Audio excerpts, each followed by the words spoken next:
They are coming to Australia in just a couple of weeks' time to play New Year's Eve. That is the Pet Shop Boys for you this evening, and certainly one of their earlier hits, West End Girls, just there. 9:11 is the time, and I do believe, if all is correct in the world and modern telecommunication is our friend, that we do have one half of the Pet Shop Boys, Neil Tennant from the band, on the phone from the UK. Hello there, Neil. Hi, Robbie. This is Neil. Hello there. Indeed, yeah. Am I right? Are you actually in the UK? Where do we find you tonight? Or... I'm actually in Berlin. Oh, my goodness. It must be a terrible life for you. We're just here for a few days. I'm just hanging out, and I'm looking at the slightly grey Berlin sky. How is it in Sydney? Well, look, I have to say I'm a little bit disappointed in the weather in Sydney in the last week or two. And we've got George Clooney in town at the moment. I think we've got Leonardo DiCaprio, who has been here for the last few weeks. Yeah. And I don't know if you ever get the same feeling in London sometimes, where you know that you've got big international guests who are staying, and sometimes you feel personally responsible for the way the weather is behaving. Well, we always have a lot of weather in London. So that's true. The burden may be too much. Whereas in Sydney, we expect sunshine. Indeed. Well, look, I have a feeling come New Year's Eve, the weather is going to be perfect. We're getting out of we've had the coolest and I think wettest beginning to summer in this part of the world for something like half a century, about 50 years. God, yes. Yeah. So hopefully that is all gone by now. No, I think by New Year's Eve the sun will be shining, and it'll be looking good. It'll be absolutely pristine. When you started with your partner Chris back in what was about 1980 or so, wasn't it? Where you guys 81, 81 when you got together 30 years ago, amazingly. Goodness me! Do you? Weird, isn't it? Well, it is very strange. I mean, I guess many of us can remember, 3 decades ago. But do you feel quintessentially the same person as you were back in those days, or is there a sense that through the like anyone, I'm 30 years older, yeah. So that's going to make you feel a bit different. But I mean, in the way we write songs and interact with each other and with what we do, I think we are very similar. Really, I think we're very similar people. We came together writing songs, and there was an immediate sort of musical chemistry there. And that musical chemistry is still there, and there's still a lot of laughter while we're writing, and a lot of concentration, and it's still thrilling making something up out of nothing, making up a new song. Yes, and that's really why we're still around, I guess. Yeah, and is there still a sense of completion? I know that for many artists, and it's not just musicians either, for many people who have such great success early on in their careers, the idea of getting that same sense of satisfaction, that same taste of delight in what they do, sometimes that fades over time. That they don't feel that same charge as they felt earlier on. That's not true of us. We definitely still, as you put it, feel the charge. In some ways, as when you've been around a while, in some ways it's even increased because it seems more difficult and therefore more precious. It's not more difficult writing, but when you start out, it's sort of like luck in a way, and you sort of can't believe this luck you've had. Yeah. And then you realise a bit later it wasn't just luck, that you must have had some kind of songwriting talent and all the rest of it. And it's working with that that really does give you the charge. Maybe that's what is the charge. In fact. Neil Tennant from the Pet Shop Boys is with me on the line from Berlin. You have always been a group that has been closely associated with the visual as well as your music. You're somebody who's always aligned yourself with people who are great in what they do from a design perspective, and anybody who is near a computer can only put the Pet Shop Boys in, and pretty much every video clip, everything that you've done in terms of the visual side of your music is always done with such a great sense of delight and belief. Well, that's always been part of the project, if we can call it a project. I mean, when I first met Chris, he was just about to qualify as an architect, and I worked in book publishing and then in magazine publishing. So we both had a background in design-related areas anyway, and it was always a very strong part of what we wanted to do. We wanted it to look different. We wanted to look separate from what was going on at the time, or indeed at any given time. And we wanted to create a sense of a Pet Shop Boys sort of world. And we've stuck with that for all these years, and it's still very important. And if people come to see our show in Sydney on New Year's Eve, over the years we've always worked with theatre designers and directors to create a very special kind of show. And this show, which is called Pandemonium, it has a lot of film, it has dancers who also sing with us. It's a sort of multimedia show, and the music is segued together. And it's a very, I think, we've been doing this. This is actually going to be the last performance of it. It's been doing it for 3 years, and it's a highly theatrical, but highly musical show that brings together all of those things: music, electronics, graphics, dancing, costume design. It even has a kind of narrative that goes through it, and it's a very exciting thing, putting together music and theatre over the years. And that's really a lot.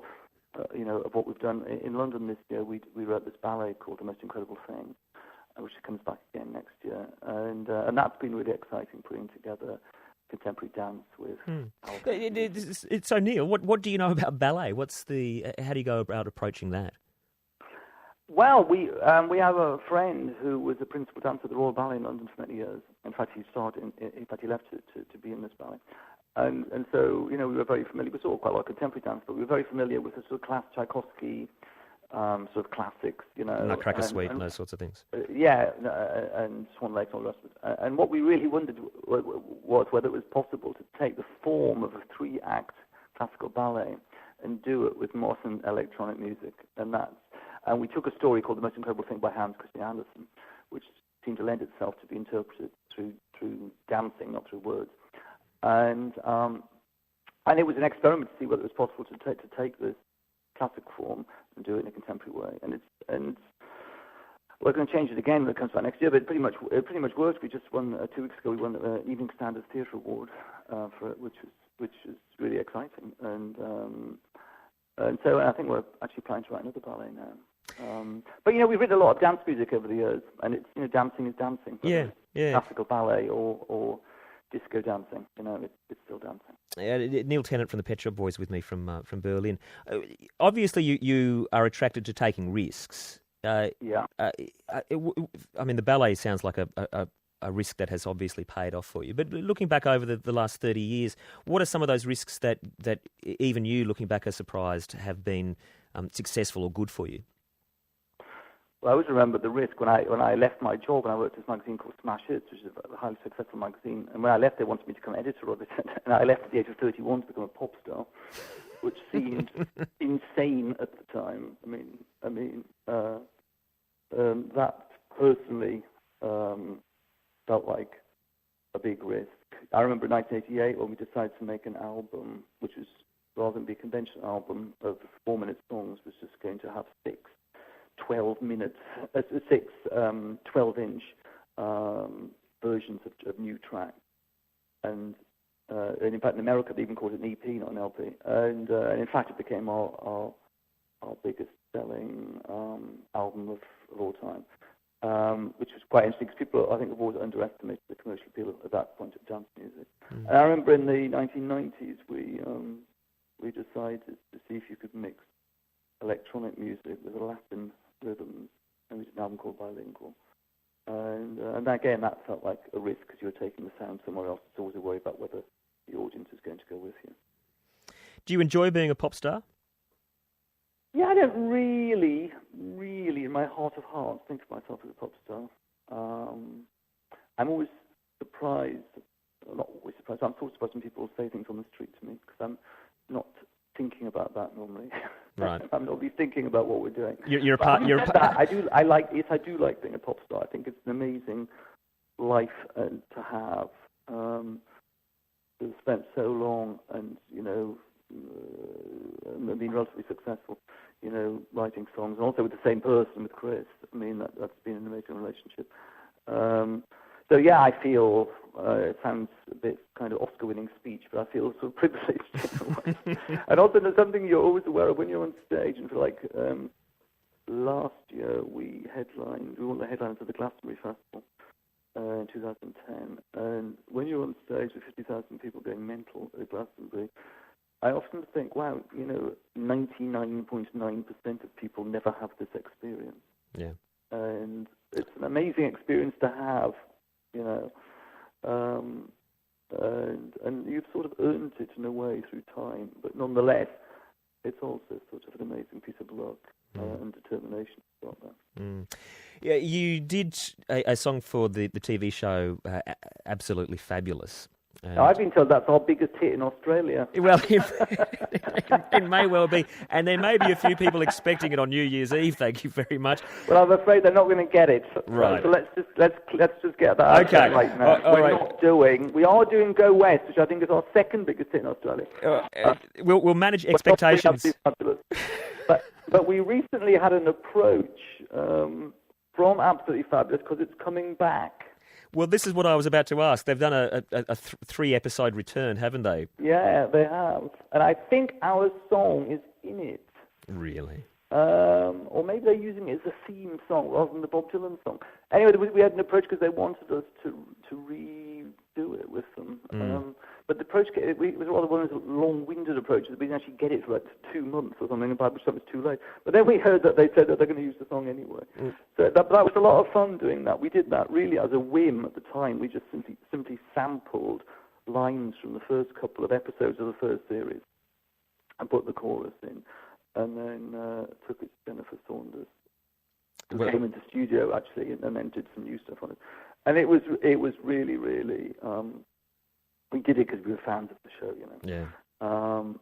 But we got a lot of flack for it actually in Britain because people thought it was cheesy or something, But what's wrong with being cheesy sometimes? Well, indeed. There's a lot. And it was our biggest hit in Australia. and that's no direct reference to the cultural taste of Australia, but there you are. It was also fascinatingly a big hit in Mexico, where they didn't even have the TV show. Wow, and they thought it was something to do with supermodels. So we did a whole tour of South America. Well, we were playing that, and it went down so well. It'd be nice. In its own roundabout way, it sort of is about supermodels, let's face it. Exactly. Yeah. Neil, we look forward to seeing you here in Australia for New Year's Eve. You're playing alongside of Jamiroquai and Culture Club, who Boy George, you've also done collaborations with in the past, of course. We have, that's right. Yeah. Do you get a bit of time off? You come all the way to Australia. I'm sure come New Year's Eve and early January, the weather is just going to be pristine and wonderful. Do you book in a couple of weeks off while you're here?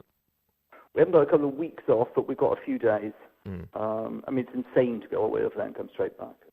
Although that's what everyone else is doing.